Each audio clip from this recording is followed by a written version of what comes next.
cheguei aqui e eu vi a Esperança aqui, ela tinha morrido. Eu fui tocar nela, ela tava deitada. Quando eu fui tocar nela, ela não mexeu, não. Ninguém matou a bichinha, Lucas? Ela morreu aqui. Ela precisa de mato. Tadinha, porque você podia ter soltado ela, né? É porque ela não saía. Oh, dó. E Ela não agora? se mexe. Ela precisa que ela tá morta, Carol.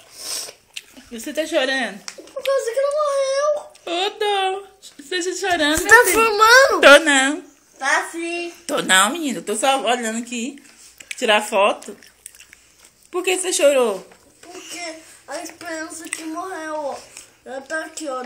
Aqui, tá morta. Oh, dó, tadinha da bichinha. Aqui tá morta.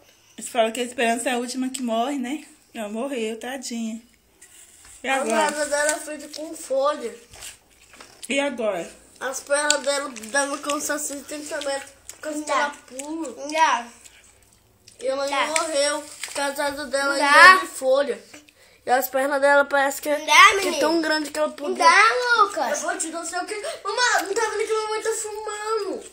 Aqui, a perna dela é tão grande que ela deve pular. E ela ainda nasceu um filhote. Você tá de filmando? Mas ainda ela morreu. Aqui, ela morreu em paz. Morreu. Nossa, e agora? Eu vou morrer aqui pra sempre. Ela morreu. Tá comendo água. Ela morreu por causa que ela precisava de água. Ela morreu. Devia ter posto ela lá fora, hein? Mas Tadinha. como que a gente ia pegar ela viva? Você tá filmando, né? Essa que você tá filmando. Agora voltamos com a nossa programação. Que a Esperança morreu. Mas a Esperança não pode morrer. E agora?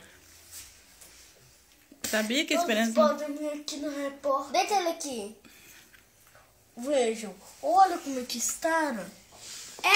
A Esperança está morta.